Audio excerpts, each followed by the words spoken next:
Hey everybody, Pastor Mock here. We are continuing our study in John Downham's book, The Cure for Unjust Anger. And last time we looked at the evil effects of unjust anger. Next time we will consider the internal causes of unjust anger. And so we'll go deeply next time about some of the heart issues that are at play when people are unjustly angry. Today, we're looking at the external causes. So, what if you were to look at someone who was angry, you might see these things because you can't know a person's heart. And sometimes it's even difficult for us to know our own hearts. But today we're looking at the external causes. The first external cause that Downham gives is the virtuous actions of others. So the good things that people do might give rise with your angry, quick to anger heart to some unjust anger. And there are many examples of the virtuous actions of others as the external cause of an unjust or unrighteous anger. In Scripture, there's the incident with Cain. Remember in Genesis 4:5, Cain was angry with Abel, his brother. The Lord had regard for Abel's offering and not for Cain's. And it wasn't that Abel was boasting about his own offering over Cain's. No, it was that Cain was jealous and envious, and he was angry that his own offering wasn't received by the Lord well, and that Abel's offering was.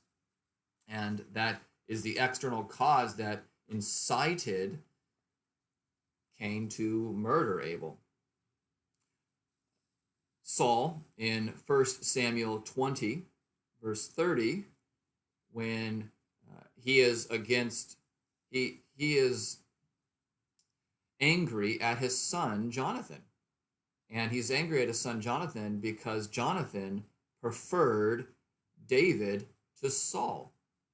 And Jonathan was more faithful to David than to Saul, who was set on killing David. King Asa, in 2 Chronicles 16, is another example. King Asa reigned for, I think it was 41 years, and he was a virtuous king. He was a virtuous king in Judah, but 2 Chronicles does talk about his final years when he wasn't as virtuous as he ought to have been. There was a time when he, in his final years,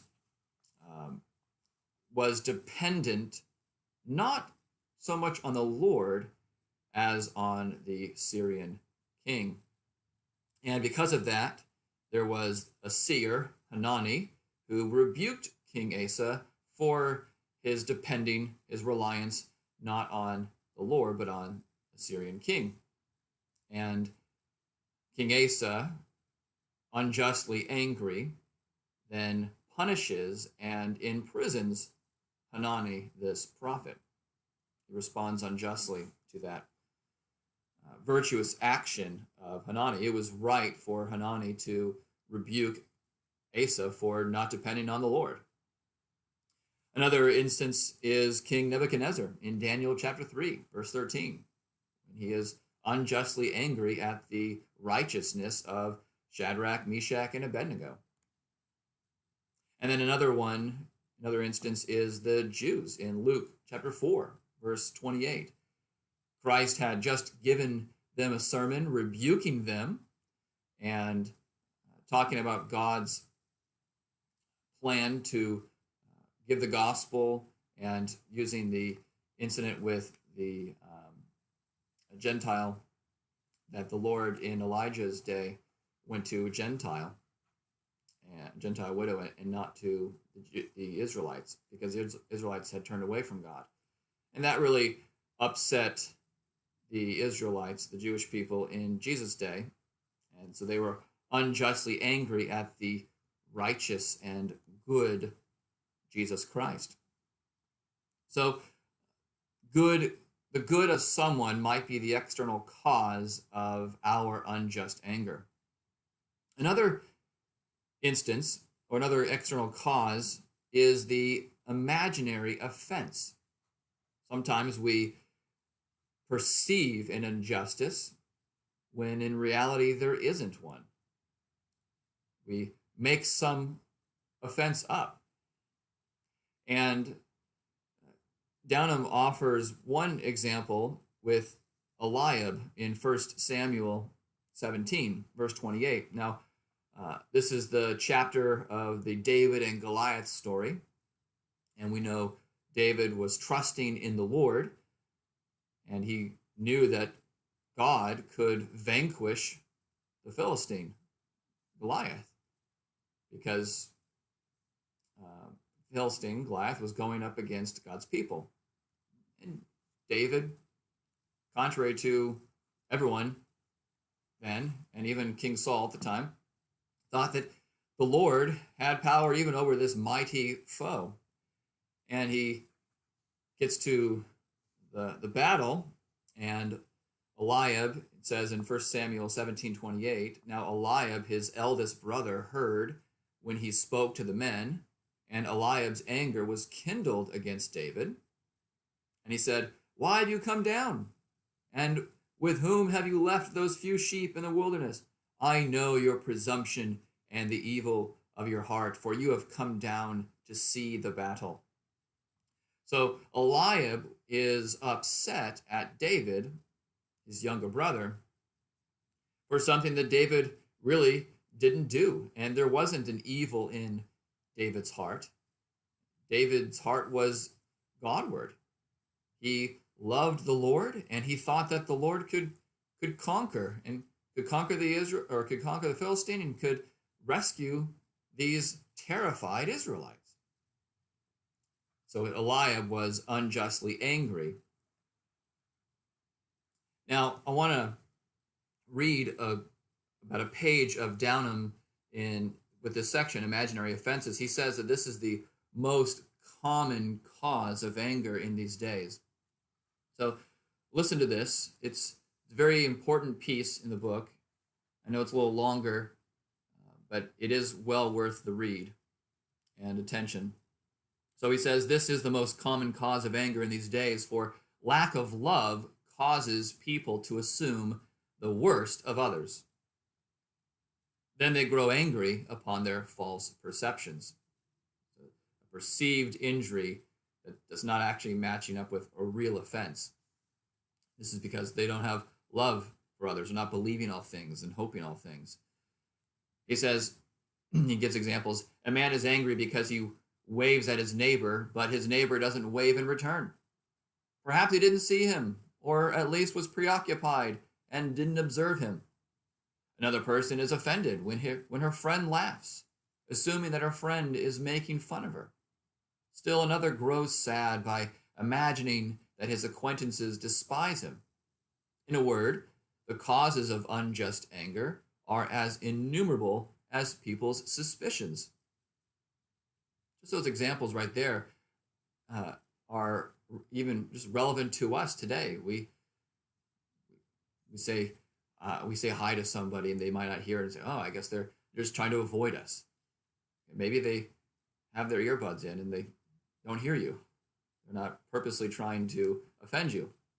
He continues, indeed, people are so prone to invent causes for anger where none truly exist that sometimes they are upset when they receive small benefits that fall short of their expectations or that are less than they've seen given to others. So sometimes we're upset even when we've been given good things by other people, but we expect more. Then they are provoked to anger with small gifts as though they had received great injury. Let us be ashamed of such follies and learn to leave them. Has your friend given more to another than to you? Well, maybe the other person deserved more. Well said. Even if that person didn't, you would be content with what you received if you made no comparisons. That man, and he quotes Seneca here, that man will never be happy whom the sight of a happier man tortures. Has your friend given you less than you hoped for? Perhaps you hoped for more than you deserved, or more than your friend could conveniently give. It goes on a little bit longer, but the point is made. Oftentimes, we are unjustly angry for no real good reason because we impugn sinful motives to another person. We are quick to judge their motives. Oh, they didn't want to give me as much as they gave that person, so they think less of me. You don't know the person's heart. You don't know why they did this thing or that. And because our expectations for what we deserve are too high, we often get angry. I believe it was Nicholas Allen, he is a biblical counselor, who says something like, we get upset because the other person is not thinking of me as much as I'm thinking of me. That's not on the other person, that's on you.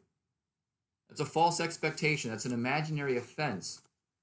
And we need to recognize it as such and to learn to suppress that kind of lack of love for other people.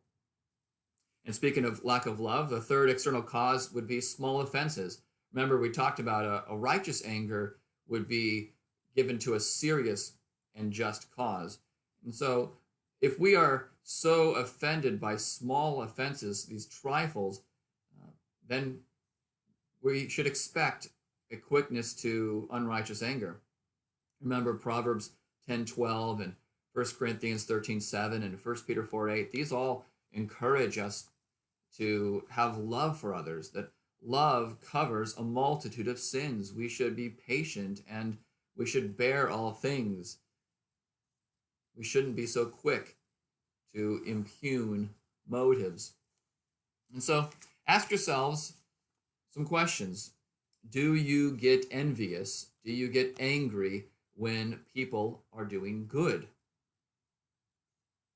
Maybe you hoped that you would have been the one to have done good. But why? For your own benefit? For your own praise? Do you get angry at the virtuous actions of others? What usually sets you off? Think about the situations, the conditions, the people that you're around that you typically get upset about. This is not to say that they cause you, that they are the reason for your anger, but they might be the occasion, the circumstance that you typically get angry over. Are there certain people in your life? Are there certain things that happen to you that you want to happen and you don't get, or that you don't want to happen and they do happen? What situations are there that typically give you a rise to unjust anger? And you need to, when you examine these situations, consider, is this a real injustice? Am I quick to impugn motives? Am I quick to be offended at something that is perhaps just in my mind without actually giving much thought to the person's actions and without even asking that person why they did this or why they didn't? Is it a real injustice? Would you give that person the benefit of the doubt? If you give that person the benefit of the doubt, you will be less likely to be offended by imaginary offenses. And so you'll be less likely to have your heart give itself to unjust anger. So those are some external causes. As I said, next time we'll look at many internal causes, go more to the heart of the matter. We'll see you then.